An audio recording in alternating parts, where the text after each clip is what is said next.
디지털 트랜스포메이션이라고 이야기 많이 하잖아요. 모든 게 디지털화되고 있어요. 그러니까 모든 게 디지털화 된다라는 거는 데이터들이 다 디지털화가 되면 그 디지털화된 데이터를 처리하려면 뭐가 필요하죠?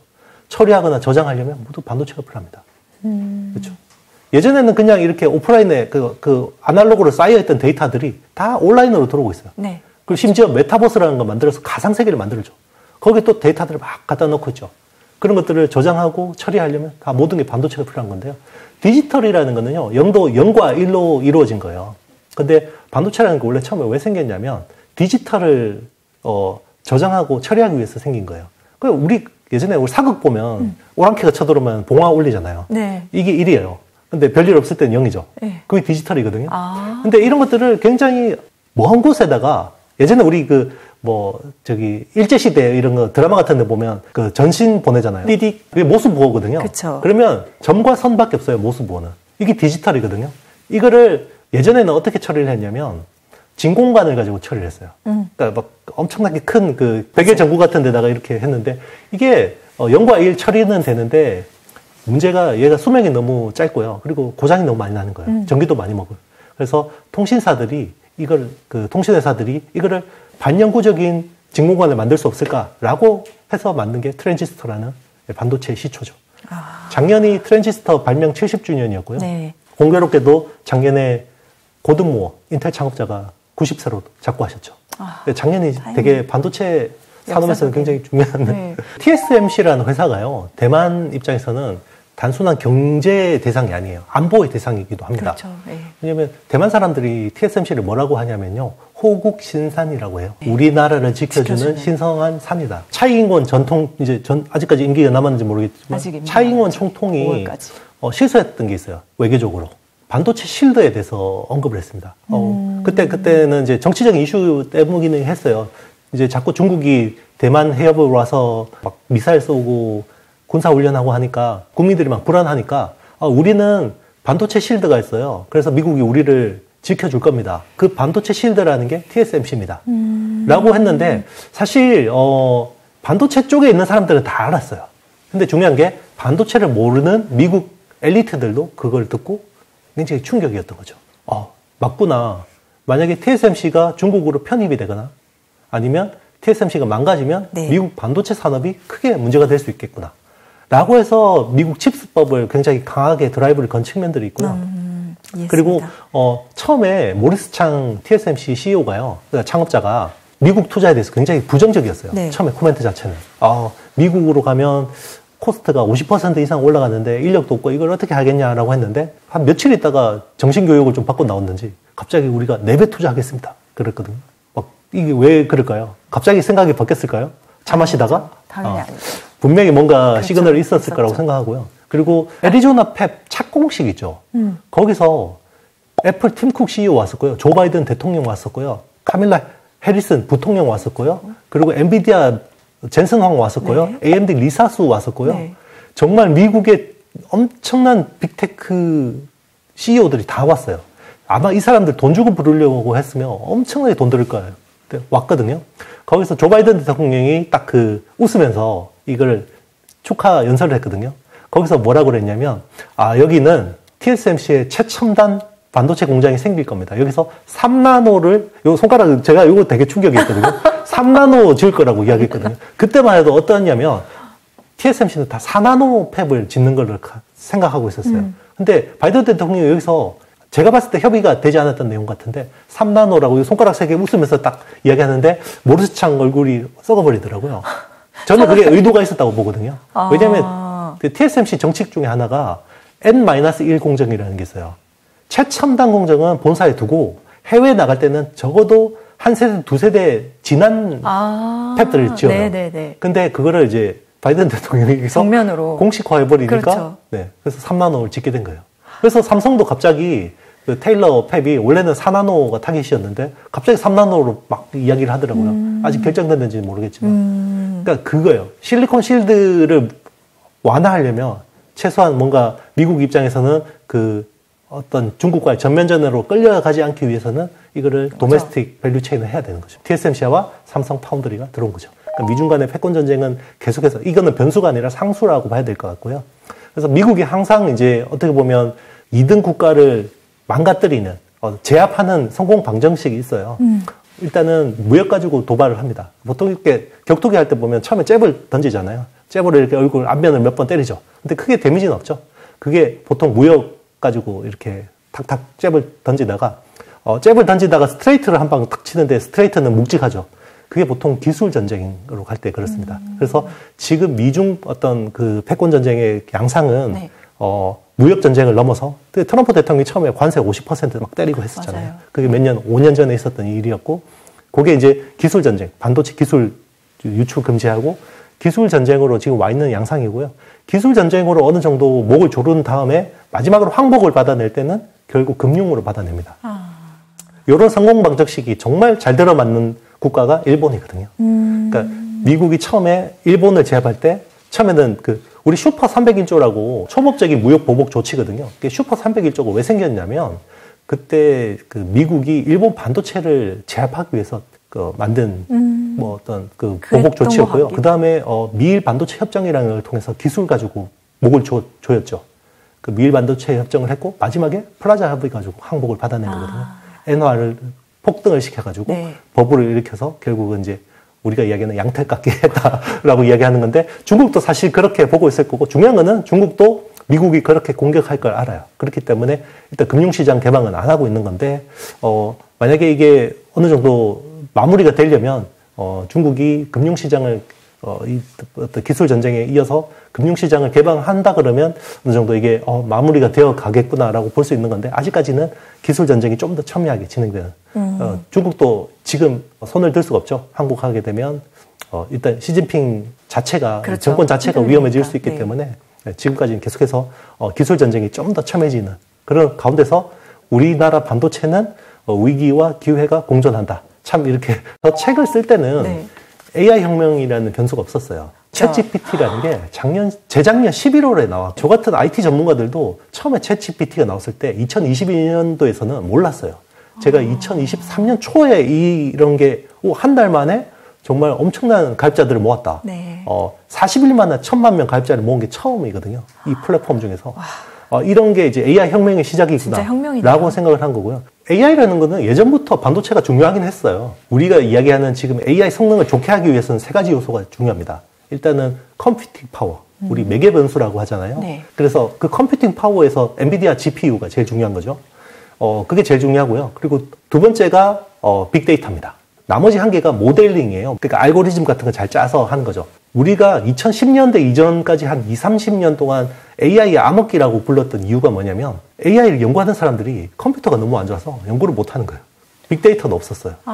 그래서 이 AI 연구가 다들 이렇게 모델링, 그러니까 자기들 프로그래밍 하는데 집중할 수밖에 없었는데 네. 그게 별로 효과가 안 났어요.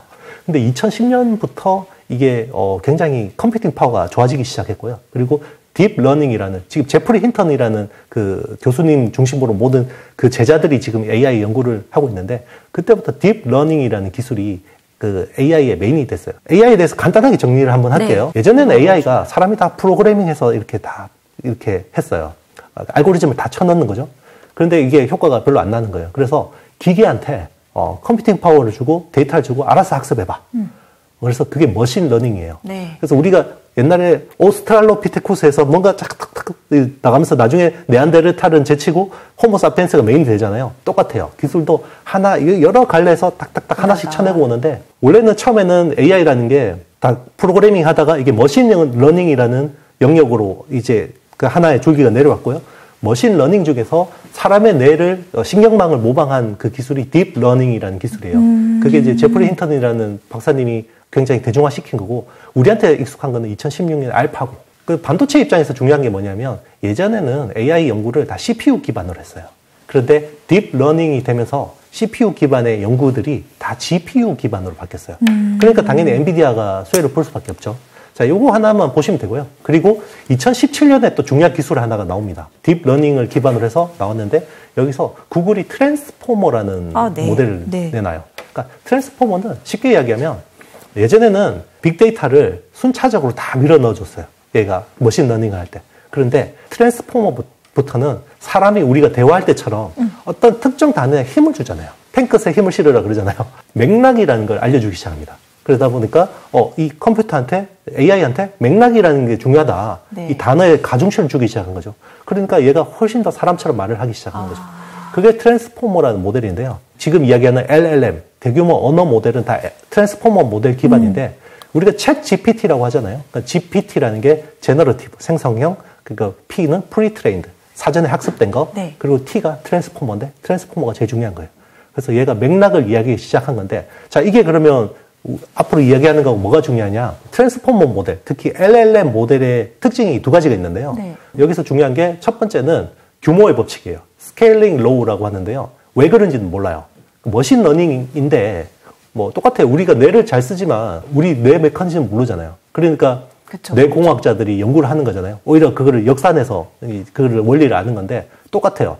머신러닝이라는 게 얘가 컴퓨터가 학습했기 때문에 우리는 왜 그런지 원리를 몰라요. 근데 두 가지 중요한 원리는 있는 거죠. 스케일링 로우라는 거는 컴퓨팅 파워, 매개 변수라는 거를 많이 주고 그리고 빅데이터만 잘 넣어주니까 선형적으로 계속 좋아지더라 라는 거예요.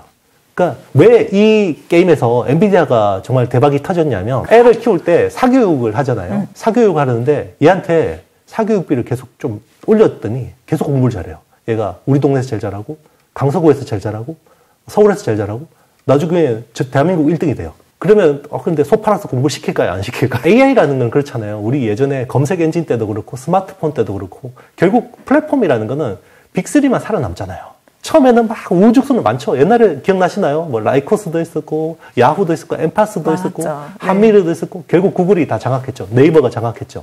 그러니까 플랫폼이라는 건 빅브라더라는 거는 결국 나중에 두세 개로 재편이 돼요. 거기 안에 못 들어가면 의미가 없거든요. 근데 지금 AI 업체들은 다 지금 자기들 AI 모델을 고도화하는 데 집중하고 있는데 네. 그럼 여기서 엔비디아 GPU하고 빅데이터만 잘 넣어주면 우리 AI 모델이 계속 좋아져요. 그 법칙이 깨지려면 어느 순간부터 매개 변수가 1조 개가 넘어가니까 그 다음부터는 계산되는 폭이 미미하더라 라고 하면 더 이상 스케일링을 그렇죠. 키울 이유가 없죠. 네. 그러니까 이거는 누군가 끝을 봐야 되는 거예요. 그렇네요. 구글의 제미나이 같은 경우는 지금 매개 변수가 1조 개예요. 그러니까 챗GPT가 불과 1년 전에 나왔을 때 그게 매개 변수가 1750억 개였고요. 이걸 구현하기 위해서 엔비디아 A100이라는 칩이 1만 개를 썼어요. 근데 지금 구글의 제미나이 같은 경우는 1조 개가 넘는 걸로 추정하고 있어요. 그러면 칩이 몇 개예요? 훨씬 더 많이 썼겠죠. 그러면 그건 결국 엔비디아 실적으로 다 드러나는 거고요. 그렇네요. 그리고 빅데이터도 계속해서 좋은 걸 넣어주면 좋아져요. 그리고 또 하나가 이제 이머전트 어빌리티라는 건데요. AI가 처음에는 이렇게 질문을 해보면 얘가 기계처럼 답변해요. 우리 그 챗봇처럼. 어느 순간부터 얘가 굉장히 사람처럼 대답하기 시작하거든요. 네. 그게 이머전트 어빌리티라는 건데요. 그게 보통 매개 변수가 한 1000억 개가 넘어가면 그런 느닷없이 생기는 기능이 생기는데요. 요 두 가지 때문에 지금은 작년에는 엔비디아 칩을 최대한 많이 갖다 쓰는 게 중요한 거고 네. 근데 엔비디아 칩이 계속해서 쇼티지였죠. 그렇죠. 그러니까 엔비디아 H100이라는 칩이 메인인데 원래는 출고가가 한 3만 불 정도였어요. 근데 실제로는 4만 불, 4만 5천 불까지 팔렸죠. 올해부터는 이 그 데이터 트레이닝을 끝낸 AI가 우리의 디바이스 쪽으로 이제 확장이 되고 있죠. 디바이스 맞습니다. 네. 그래서 우리 스마트폰이나 PC 쪽으로 확장이 되고 있고요. 네. 그러면 이 로컬 디바이스 자체에서 AI 반도체가 필요해지는 거고요. 그리고 이제 중요한 거는 AI가 그동안에는 언어만 학습했죠. 아이 키울 때하고 똑같아요. 처음에 애가 엄마 아빠 하잖아. 그죠? 그 다음에 주변의 사물을 보죠. 그래서 오감을 익힙니다. 그죠? 그게 멀티 모달이라는 거예요.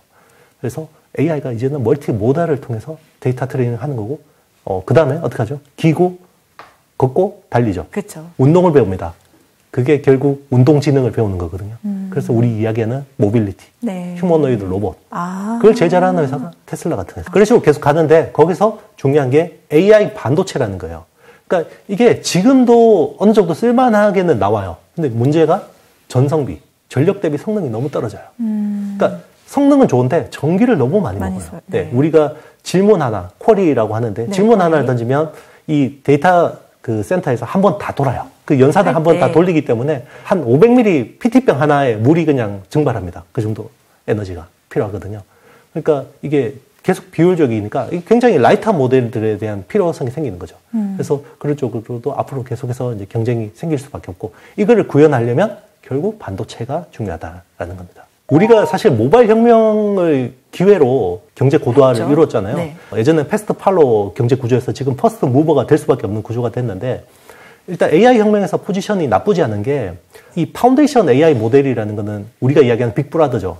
우리가 이야기하는 스케일링 로우와 이머전트 어빌리티 네. 이런 것들을 기반으로 하는 건데 전 세계에서 파운데이션 AI 모델을 개발할 수 있는 국가가 4개밖에 없어요. 미국, 중국, 이스라엘, 우리나라.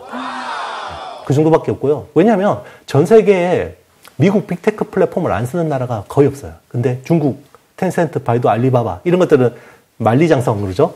디지털 만리장성을 쌓아놓은 거고 우리나라는 네이버하고 카카오가 살아남았거든요. 그 경쟁에서. 그러니까 플랫폼을 가지고 있으면 빅데이터가 있고 그것 때문에 살아남을 수 있는 거고요.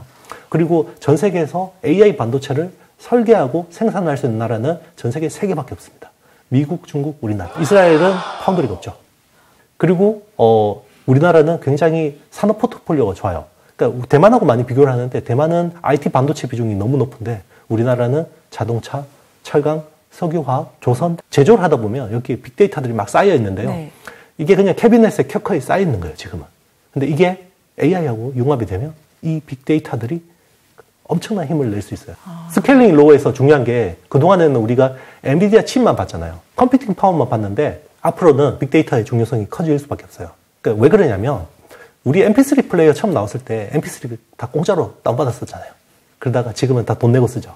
빅데이터도 마찬가지예요. 지금은 빅데이터를 그냥 얘들이 데이터셋을 가지고 학습을 했는데 제대로 돈을 안 냈어요. 그전에는. 누가 뭐라 하는 사람도 없고. 그죠? 그런데 이제는 헐리우드를 중심으로 작가들하고 배우들이 파업을 하는 거죠. AI가 내가 만든 창작물을 가지고 학습을 했는데 내 일자리를 없애네? 돈 내. 그리고 실제로 내 데이터를 가지고 몰래 학습했는데 돈을 안 낸다. AI 빅데이터에다가 독을 풀어요. 어떻게 하냐면 나이트 쉐이드라는 기술이 있는데요. 그게 만약에 내 데이터를 가지고 돈을 안 내고 갖다 썼는데 네. 여기에 픽셀에다가 독을 심어요. 근데 AI가 이 빅데이터를 가지고 공부를 하면 바보가 됩니다. 최근에 애플이 지금 GPT 기반으로 AI 그 기술이 늦었거든요. 왜냐면 애플은 예전에 시리라는 AI를 개발했는데 이게 트랜스포머 모델 기반이 아니에요. 근데 애플이 열심히 연구 개발해서 서비스 했는데 이게 기술 트렌드가 바뀐 거예요. 그래서 얘는 퇴출이 돼야 되는 기술이 돼버린 거죠. 그래서 뒤늦게 지금 애플이 AI 연구를 하고 있는데 애플이 지금 연구하려고 하니까 빅데이터에 대한 가치를 엄청나게 지불해야 되는 거예요. 이번에 5천만 달러를 일단 지불했거든요. 네네. 그게 주요 언론사들하고 출판사들한테 데이터셋 사용료에 대해서 지불했고요. 예전에는 그냥 데이터셋 갖다가 그냥 썼잖아요. 이제는 앞으로는 그러지 않을 거라는 거죠. 자, 이게 어떤 의미냐면 진입장벽이 되는 겁니다. 네. 그동안에는 진입장벽이라는 게 엔비디아 칩만 갖다 놓으면 어쨌든 개발할 수 있었는데 이제는 빅데이터도 몰래 갖고 오기 힘들다.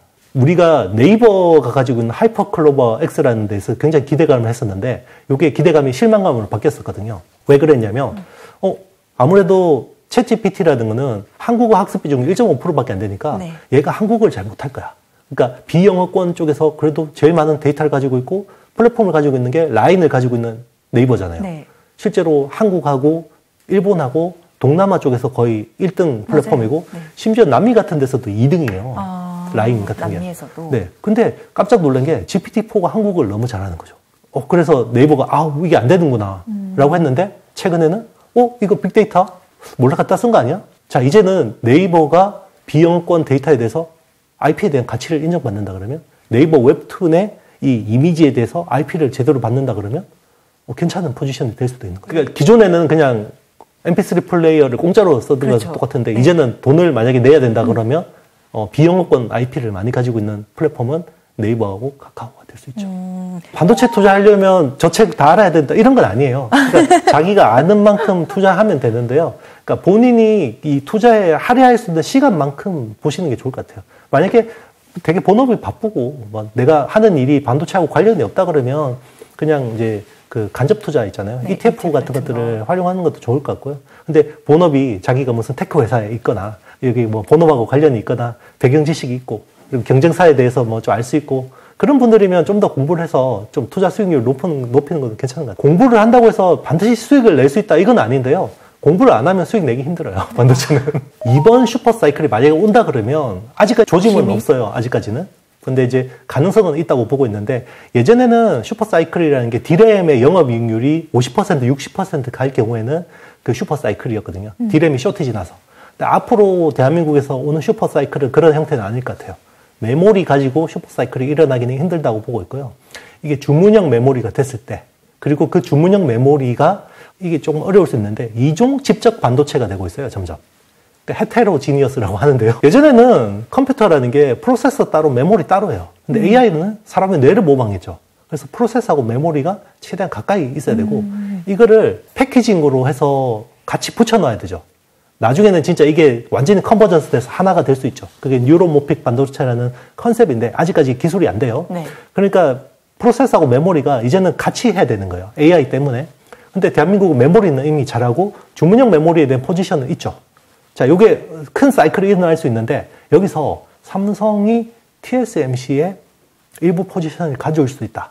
이 선당 공정에서. 그러면 그게 중첩이 되는 거죠.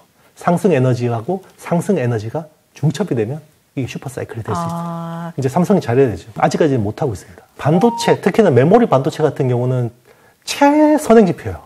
그러니까 전 세계 경제의 선행지표는 대한민국이고요. 대한민국 경제 선행지표는요, 반도체 가격이에요. 그러니까 지금 반도체 투자하려고 지금 경기 상황을 보는 거는 완전히 백미러 보고 투자하는 거예요. 그러니까 지금 반도체 주가는 9개월, 1년 뒤에 업황을 가지고 프라이싱 하는 거거든요. 그러니까 지금 업황으로 보면 사이클 초입이에요. 작년 3분기, 4분기부터 반등하기 시작했단 말이에요. 업황으로 보면. 근데 주가는 절반 이상 프라이싱 해버렸죠. 그러면, 제일 먼저 전 세계에서 한국 주식이 제일 먼저 꺾였죠. 전 세계에서. 네. 그러면 전 세계에서 가장 먼저 반등하는 거는 반도체겠죠. 메모리 반도체. 그래서 올해 반도체 시장, 작년이 너무 안 좋았어요. 그래서 올해 반도체 시장, 시장 조사 업체들이 보면 계속 상향 조정되고 있어요. 그러니까 WSTS라는 세계 반도체 통계기구가 작년 대비해서 올해 11.6% 성장한다고 했고요. 테크인사이트라는 업체가 얼마 안 있다가 17% 성장할 거라고 이야기했고, 최근에 IDC라는 시장 조사 업체는 20% 성장한다고 했고, 중요한 거는 전체 반도체가 그렇고 그 중에서 메모리가 작년 대비해서 올해 다 40% 이상 성장한다고 보고 있어요. 작년이 너무 안 좋았어. 기저효과 때문에. 그리고 이제 수요가 올라오니까요. AI하고 이제 묻은 우리 온 디바이스 AI, 모빌리티 이런 쪽에서 이제 새로운 신규 수요를 이끌어주고, 중요한 거는 이제 경기가 나빠졌다가 회복되면 내구 소비재인 즉 스마트폰하고 PC를 좀 더 살 수 있고. 그러니까 스마트폰하고 PC를 막 이게 엄청나게 성장하는 시장이라고 보는 사람은 없잖아요. 근데 그렇죠. 이게 변수가 온 디바이스 AI. 만약에 내 디바이스가 AI 성능이 느리네? 컴퓨터 바꿀까? 그렇죠. 이렇게 된다 그러면 반도체 수요에서 엄청난 영향이 갈 수 있죠. 최근에 이제 AMD CEO인 리사스 박사가 향후 5년 동안 연평균 성장률 50%를 제시했어요. 그리고 지금 그 AI 반도체에 들어가는 핵심 메모리가 HBM이죠. HBM 그 시장, 그러니까 성장률은 향후 5년 동안 보수적으로 보는 데서도 70% 봐요. 네. 그러면 이게 향후 5년 뒤에 됐으면 이 복리 효과를 생각해 보시면 그렇죠. 70%씩 성장하면 한 5년 뒤에는 전체 메모리 시장에서 절반 이상이 될 수도 있어요. 결론적으로는 수혜일 수도 있고 악재일 수도 있어요. 굉장히 무책임한 발언이죠.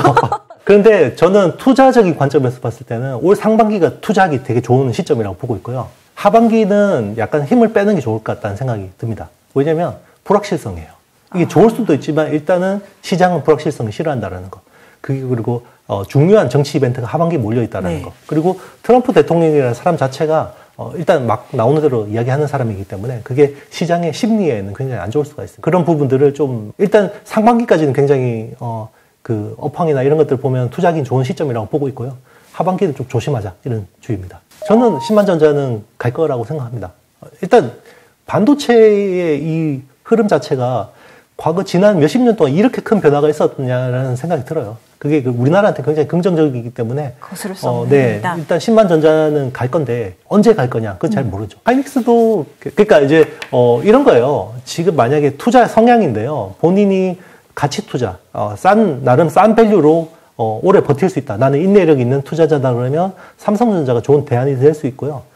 그냥 모멘텀 투자를 좋아하시는 분들이 있잖아요. 계속해서 대장주가 계속 간다. 네. 그런 분들은 하이닉스를 계속해서 보는 것도 방법이죠. 그리고 둘 다 섞어서 사면 되잖아요. 다만 이제 본인의 투자 스탠스를 상반기에는 좀 더, 저는 한 5월까지는 좀 더 이제, 좀 열심히 투자를 하고, 하반기부터는 그래도 뭐 절반 이상 현금 비중으로 가져가는 건 나쁘지 않다.